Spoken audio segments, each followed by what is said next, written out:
تو یہ وہی ہے کہ سیٹنگ آپ سے دکھایا جا رہا ہے لیکن ہو فرشتوں سے سیٹنگ رہی ہے، ملک الموت سے. اس کو لے کے جاؤ یہاں سے، اس کو ٹرک کے نیچے لا کے مارو، اس کمبخت کو کوئی بیماری نہیں ہے، اس کو ٹرک کے نیچے لا کے مارو.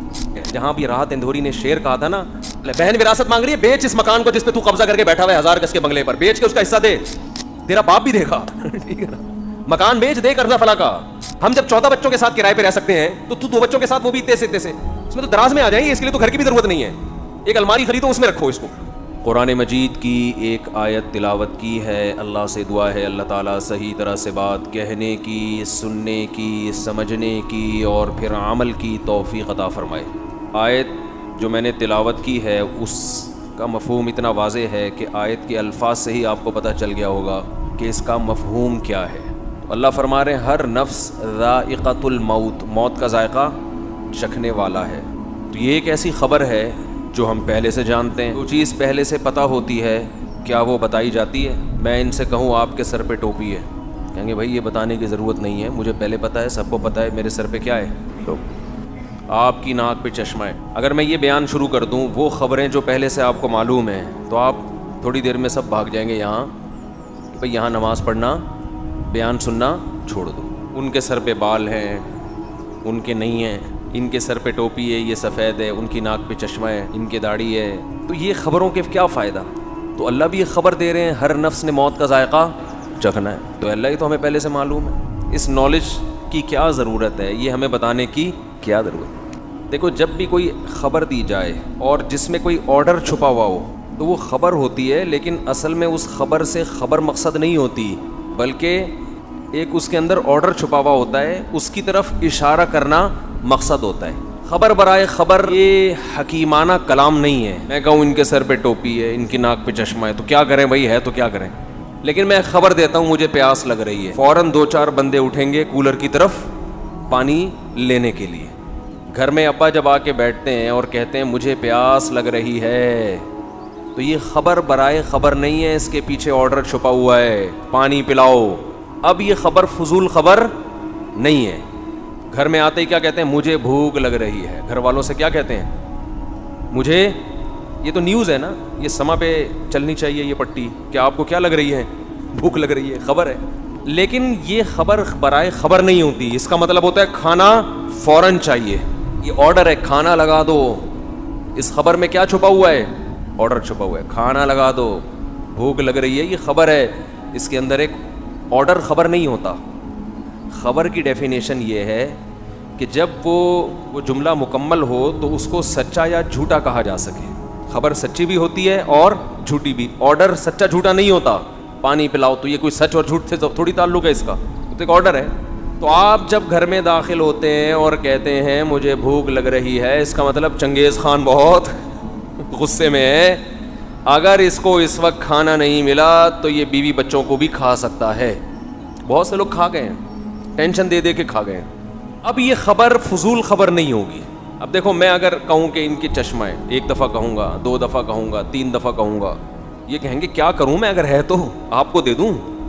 یعنی یہ خود اس میں آرڈر تلاش کریں گے کہ یار یہ فضول خبر کوئی نہیں دیتا، اس کے اندر کوئی آرڈر چھپا ہوا ہے. آرڈر یہ کہ شاید ان کو اچھا نہیں لگ رہا، بھائی آپ لے لو.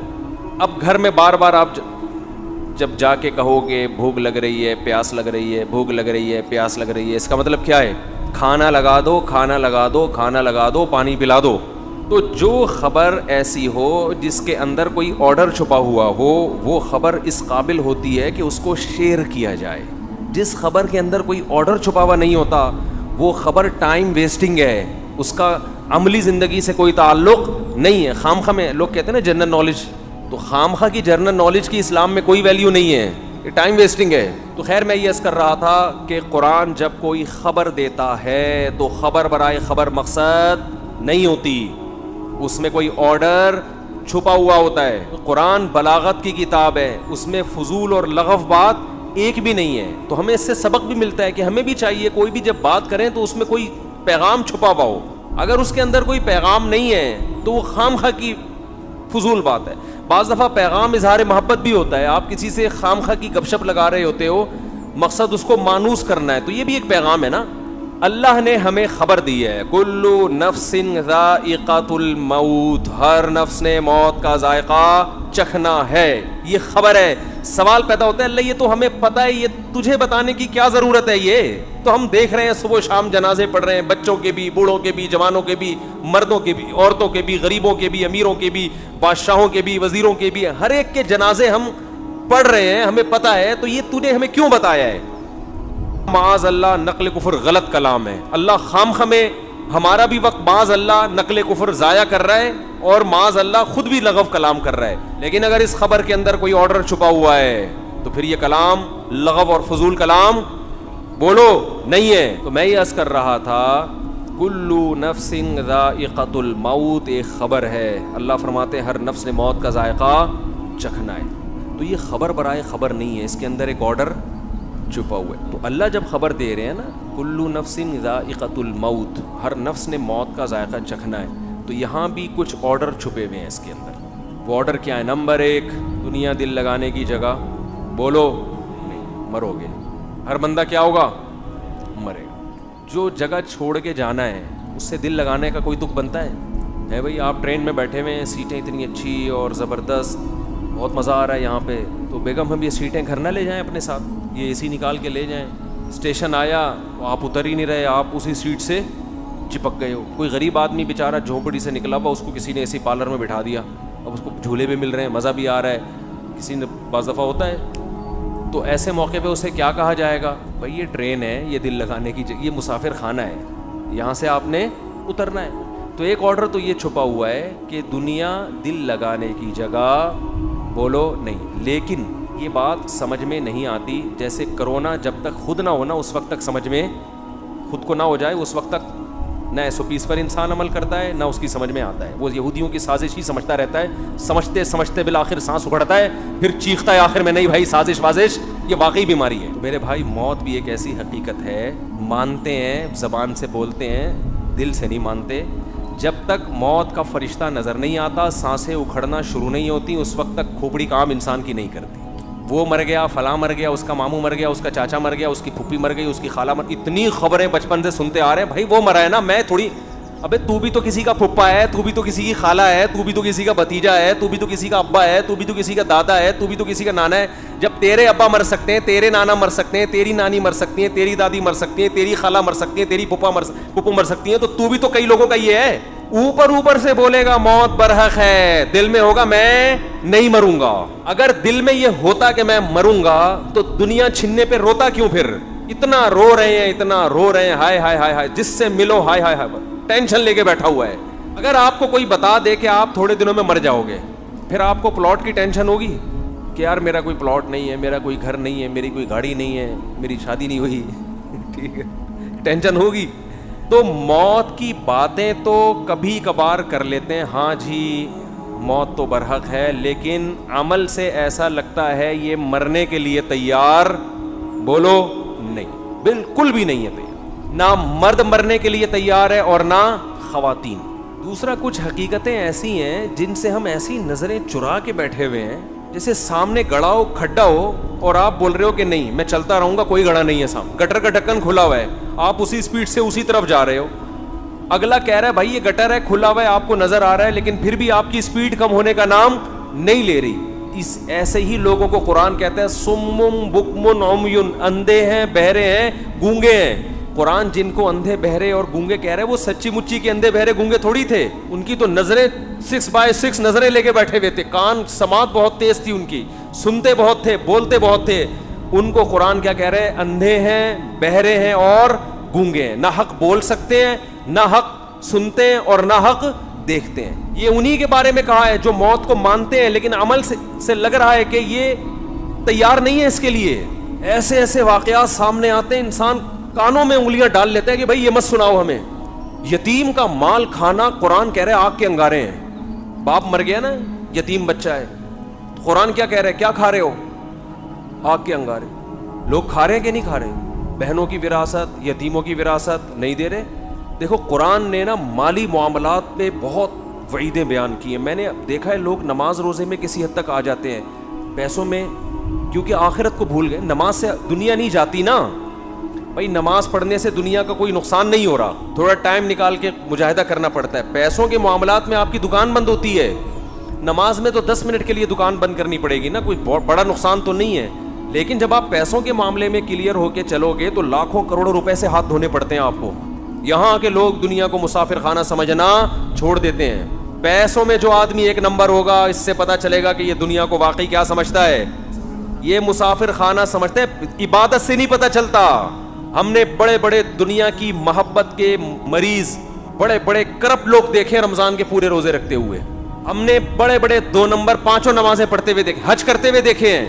انسان کی دینداری کا اور اس بات کا کہ یہ آخرت پر یقین رکھتا ہے, سب سے پہلے پتا چلتا ہے کہ مالی معاملات میں کیسا ہے. یہ ایسا دینا کسی کو بہت مشکل کام ہے, اپنا نقصان کر کے. میرے پاس صبح شام کیس آتے ہیں, وہ 1 کروڑ کھا گیا, وہ اس کے 2 کروڑ کھا گیا. جو کھایا ہوتا ہے میں اس سے بولتا ہوں دو اس کو, کہہ رہے کہاں سے دوں, گھر بیچ کے دو. بھائی میں کیا روڈ پہ آ جاؤں؟ میں نے کہا جن کے پاس ذاتی گھر نہیں ہے کیا روڈ پہ سو رہے ہیں وہ سارے؟ بھائی کرائے پہ رہو نا. نہیں جی میں کیسے گھر بیچوں, میں نے فلاں کا 2 کروڑ دینا ہے, 3 کروڑ دینا ہے, میں گھر کیوں بیچوں؟ پورے حرام خوری کے مزے اڑائے گا, گھر بھی اپنا رہے, گاڑی بھی نہ بکے, سب کچھ ہو, اور پھر اضافی کوئی تکا لگ گیا تو فلاں کا قرضہ ادا کر دوں گا میں, کیونکہ میرے بزنس میں لاس ہوا ہے. یہ ہو رہا ہے مارکیٹ میں, بزنس میں لاس ہوا ہے, میں کہاں سے تو دے گا. آج کل میرے زبان میں باپ کا لفظ چڑھا دیا بندے نے, تیرا باپ بھی دے گا. ٹھیک ہے نا, مکان بیچ دے قرضہ فلاں کا.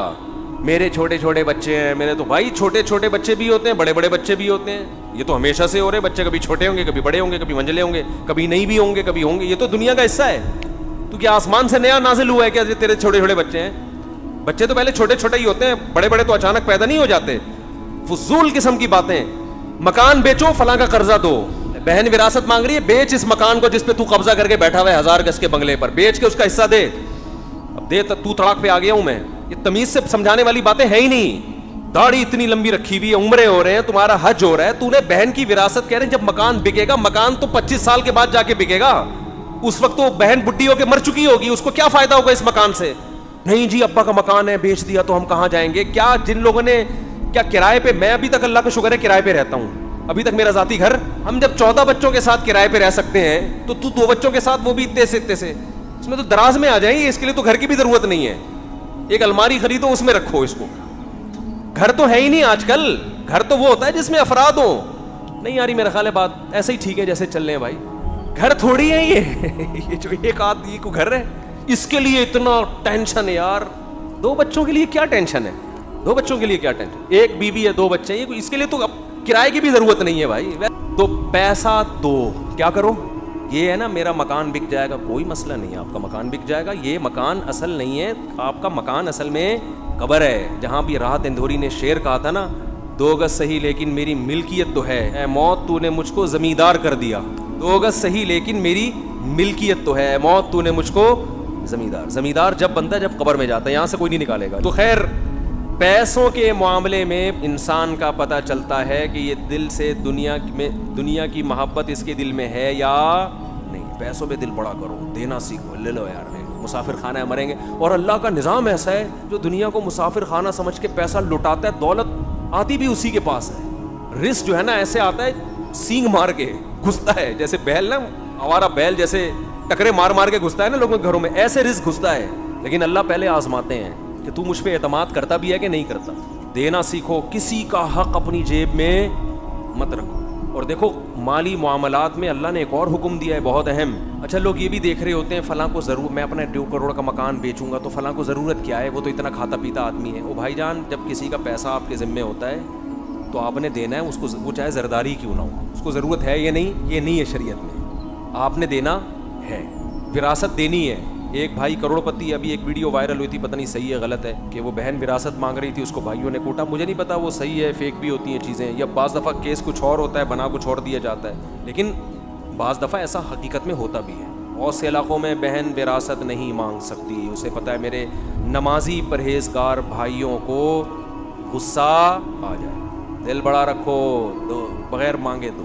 روڈ پہ آ جاؤ, خدا کی قسم کسی کو حق دے کے انسان غریب ہو جائے, اس میں سکون زیادہ ہے. آدمی کا یار ایک پیسہ کسی کا میرے ذمے نہیں ہے, اللہ کھلائے گا, اس کا اپنا مزہ ہے. اور پھر اللہ ایسا کھلاتا ہے چھپڑ پھاڑ کے, میں اکثر ایک واقعہ سناتا ہوں نا. پہلے زمانے میں تو دینی مدارس کے پاس وسائل بہت کم ہوتے تھے. ہم کتابوں میں ایک واقعہ پڑھتے تھے, ایک بہت بڑے بزرگ, نام ذہن میں نہیں ہے ان کا, انہوں نے کیسے غربت میں پڑھا. طالب علم تھے, پڑھتے تھے, تو گھر میں جب کھانے کے لیے آتے تو ماں کہتی آج ہم اللہ کے مہمان ہیں, کھانا نہیں ہے. مطلب یہ اشارہ تھا کہ آج نہیں ہے. اللہ کے مہمان کا مطلب کچھ بھی نہیں ملے گا آج, اللہ ہی کھلائے گا, روحانی طور پر کھلائے. بچے بھی بڑے نیک ہوتے تھے, چلے جاتے. ایک دن اسی طرح گئے ہیں, اماں کچھ کھانے کو ہے, انہوں نے کہا ہاں ہے, رونے لگے. اس نے کہا اماں جب تو یہ کہتی تھی نا آج ہم اللہ کے مہمان ہیں, اس میں زیادہ مزہ تھا. اس بھوک کو کس کے لیے برداشت کیا جا رہا ہے؟ اللہ کے لیے. اس کا اپنا مزہ ہے. امام احمد ابن حنبل رحمہ اللہ تعالی, جو امام بخاری کے استاذ ہیں, وہ کہتے ہیں ایک آدمی شادی شدہ بچوں والا جب وہ غربت سے پریشان ہوتا ہے, اپنے بیوی بچوں کی طرف دیکھتا ہے اور اس کے پاس وسائل نہیں ہیں, اور اللہ کے سامنے گڑ گڑاتا ہے, اللہ کو اس شخص سے محبت اس عبادت گزار سے کئی گنا زیادہ ہوتی ہے جو ہر وقت مسجد میں بیٹھ کے اللہ اللہ کرتا ہے. ایک آدمی جو 24 گھنٹے اللہ کی عبادت کر رہا ہے, اور ایک وہ جو اللہ کی مخلوق میں لگا ہوا ہے اور وسائل نہ ہونے کی وجہ سے اللہ سے دعائیں مانگتا ہے کہ اللہ ان کی خاطر مجھے روزی دے. جس کی آل اولاد ہو وہ تو پریشانی میں پھرتا ہے نا. کنواروں کو کیا ہے, ان کو تو گٹکے کے پیسے چاہیے بس. جو بال بچے والے لوگ ہیں ان کو ٹینشن ہوتی ہے نا, ان کو کھلانا ہے پلانا ہے. تو امام احمد کہتے ہیں شادی شدہ بال بچوں والے آدمی کو جو رزق کی ٹینشن اللہ کی طرف سے ملتی ہے, اس ٹینشن سے جو اس کے درجات بلند ہوتے ہیں, وہ عبادت گزار کے درجات عبادت سے ایسے بلند نہیں ہوتے. ایک تہجد گزار اور دن میں روزے رکھنے والے کو وہ مقام نہیں ملتا. اللہ پہ اعتماد, اللہ پہ توکل, اللہ کے لیے ٹینشن اٹھانا, یہ بہت بڑی عبادت ہے. یہ عبادت کیوں ہے کہ اس ٹینشن میں بھی اس کے قدم حرام کی طرف نہیں جا. نہ یہ نسل روک رہا ہے, نسل روکنا بھی جائز نہیں ہے غربت کے خوف سے کہ کھلاؤں گا کہاں سے. اس میں اللہ پہ توکل واجب ہے کہ جس اللہ نے مجھے کھلایا ان کو بھی کھلائے گا. کسی کو کم دے گا, کسی کو زیادہ دے گا, کوئی بات نہیں. اللہ کا نظام ہے یبسط الرزق لمن یشاء ویقدر, جس کے لیے چاہتا ہے رزق کشادہ, جس کو چاہتا ہے تنگ کر دیتا ہے. جس کے کشادہ کر دیا شکر ادا کرے, تنگ کر دیا صبر کرے. بھائی اللہ کے ہاتھ میں ہے. اس بیس پہ نسل روکنے کی اجازت نہیں ہے آپ کو کہ پیسے نہیں ہے تو بچے کیسے پالوں گا میں. لبرل لوگوں کے اصول کچھ اور ہیں زندگی گزارنے کے, اسلام کے اصول کچھ اور ہیں. اور ایک دفعہ اسلام کے اصولوں پہ آ جاؤ, نقد فائدہ ملے گا, دل کا سکون, اطمینان, غربت میں بھی سکون, شکر کی توفیق ملے گی. ہم نے اپنے بزرگوں کو دیکھا ہے انتہائی غربت میں ان کے چہروں پہ ایسے خوشی جیسے ارب پتی ہو. یہ کہتے ہیں اللہ نے تو ہمیں ہماری ضرورتوں سے کروڑہ گنا زیادہ دے دیا. کہتے ہیں ہمیں تو ضرورت ہے 2 وقت کی روٹی کی, لیکن اللہ 3 ٹائم کھلاتا ہے. ہمیں تو ضرورت ہے بس ایک چھپڑا مل جائے سر چھپانے کو, لیکن اللہ نے پورا گھر. وہ یہ سوچ کے خوش ہوتے رہتے ہیں. اور ہمارے یہاں کیا ٹینشن چل رہی ہے یار, 20-50 سال کا ہو گیا اب تک اپنا گھر نہیں بنا سکا, اب کیا کرے گا بنا کے. بھائی تھوڑا سا ٹائم رہ گیا, نکل لے. پتلی گلی آنے والی ہے, پتلی گلی آنے والی ہے جس سے فرشتے جو نکالیں گے. نکل, 50 سال کے بعد کیا بنانا ہے یار. ہاں بچوں کے لیے آدمی کوئی پراپرٹی لے لیتا ہے, مر گیا. اگر اللہ نے بہت وسائل دی ہیں, چلو حدیث میں آتا ہے کہ ان کو ایسے لاوارث مت چھوڑ کر. اگر اللہ نے وسائل دیے ہیں, نہیں دیے تو بولو یار ہم بھی تو کسی کے بچے تھے, جب ہم پل گئے تو یہ بھی پل جائیں گے. ٹینشن تو لینی نہیں ہے نا بھائی. ٹینشن لینا اس کی علامت ہے دل میں دنیا کی محبت ہے. اس دنیا سے چپکے ہوئے ہو ایلفی کی طرح, چھوڑنے کے لیے جو چھوڑے گی یہ بتا دوں. اور دنیا چھوڑتی بھی اور آپ کی مرضی سے بتا کے نہیں چھوڑتی. بھائی یہ بڑا مسئلہ ہے دنیا کے ساتھ. چلو کوئی محبوبہ آپ کو چھوڑ کے جائے, بتا کے جائے بھائی میری فلاں سے سیٹنگ ہو گئی ہے میں جا رہی ہوں, تو آدمی کو تسلی ہوتی ہے یار اب کیا کرو یار, اب ہو گئی سیٹنگ کیا کرو. ایک ہوتا ہے ٹائم دیا تھا قائد اعظم کے مزار پہ آنے کا, آپ امید میں پہنچے کہ یہاں ملاقات ہوگی, لیکن اطلاع آئی کہ کسی اور کو کہیں اور ٹائم دے چکے. یہ دھچکا برداشت کرے گا انسان. دنیا کا بھی یہی اصول ہے, لاکنھا خلۃ قد سیق من دمھا فجع وبلع واخلاف وتبدیل. آپ کو دنیا ٹائم دے گی. کیا مطلب, آپ کو بتائے گی کہ تمہاری صحت اس قابل ہے کہ میں ابھی تمہیں چھوڑ کے جانے والی نہیں ہوں, نہ تمہیں شوگر ہے, نہ تمہارے گردوں کا مسئلہ, نہ تمہارا کوئی مسئلہ, پیسہ دولت سب, ابھی میں نہیں جا رہی. لیکن ادھر پورا پتلی گلی اس نے تیار کر کے رکھی, اس کو ٹرک کے نیچے لا کے مارو, اس کمبخت کو کوئی بیماری نہیں ہے, اس کو ٹرک کے نیچے لا کے مارو. یہ ایسے نہیں مرے گا, نہ اس کو نہ شوگر ہے نہ گردوں کا مسئلہ ہے, اس کا ٹرک بنتا ہے. کیا بنتا ہے, اس کی ہڈیاں بھی مضبوط ہے, کار ایکسیڈنٹ میں بھی نہیں جائے گا یہ. تو یہ وہی ہے کہ سیٹنگ آپ سے دکھایا جا رہا ہے, لیکن ہو فرشتوں سے سیٹنگ رہی ہے, ملک الموت سے. اس کو لے کے جاؤ یہاں سے. جتنے لوگ مرے ہیں نا, ان میں 99% وہ تھے جن کا پہلے سے مرنے کا کوئی پروگرام نہیں. ابھی ایک دوست ہمارے آئے, ان کا 36 سال کا جوان بھائی, اللہ تعالیٰ مغفرت فرمائے, 2 دن ٹائیفائڈ ہوئے اور انتقال ہو گیا. نہ اس سے پہلے کوئی بیماری, وہی بات ہے بھائی، کب تک چھپو گے پیڑوں کی آڑ میں، کبھی تو ملو گے لنڈا بازار میں. تو اللہ اور جو فرشتے ہیں نا، موت کا فرشتہ، وہ بھی ہم سے کہتا ہے بیٹا تو جتنے بھی جم کر لینا جا کے ویڈیو، سوئمنگ، جم، گھوڑا سواری، شادیاں وادیاں، کب تک چھپے گا پیڑوں کی آڑ میں، کبھی تو ملے گا. تو ایسے ہی میرے بھائی جتنا موت سے بھاگو گے، جتنی صحتیں بناؤ گے، جتنا کوشش کرو گے زندہ رہنے کی، مرے گا. اور کیسے مرے گا کوئی پتہ نہیں ہے. بیٹھے بیٹھے ہمارے ایک جاننے والے کھانا کھایا ادھر ہی گر گئے، کوئی ہارٹ کا پہلے پرابلم نہیں. اتنی موتیں تو ہم نے اپنی زندگی میں دیکھ لی ہیں، لیکن افسوس اس پر ہے کہ ہمیں پھر بھی عبرت حاصل نہیں ہوتی. تو یہ وہی ہے، جب تک ہوتا نہیں ہے نا انسان، گزرتا نہیں، اس وقت تک یقین نہیں آتا. عقل مند وہ ہے جو اللہ کی خبروں پہ یقین کر کے پہلے سے تیاری کرے، ہر وقت تیاری کرے. اس لیے ہمارے علماء کہتے ہیں ہر وقت یہ تصور رکھو ابھی مر گیا تو کیا ہوگا. کیا ساری میں نے وصیتیں کی ہوئی ہیں، سارے میں نے معاملات کلیئر کیے ہوئے نہیں کیے ہوئے، اس کا مطلب یہ اس خوش فہمی میں مبتلا میں ابھی نہیں مروں گا. تو جب مرے گا نا تو اس وقت بھی یہی خوش فہمی ہوگی کہ ابھی میں مروں گا نہیں. اچانک مرتے ہیں لوگ، اور جو تیار نہیں ہے وہ کینسر میں بھی ان کو یقین نہیں ہوتا کہ میں مروں گا. اللہ تعالی ہمیں مرنے سے پہلے موت کی تیاری کی توفیق عطا فرمائے. وما علینا الا البلاغ.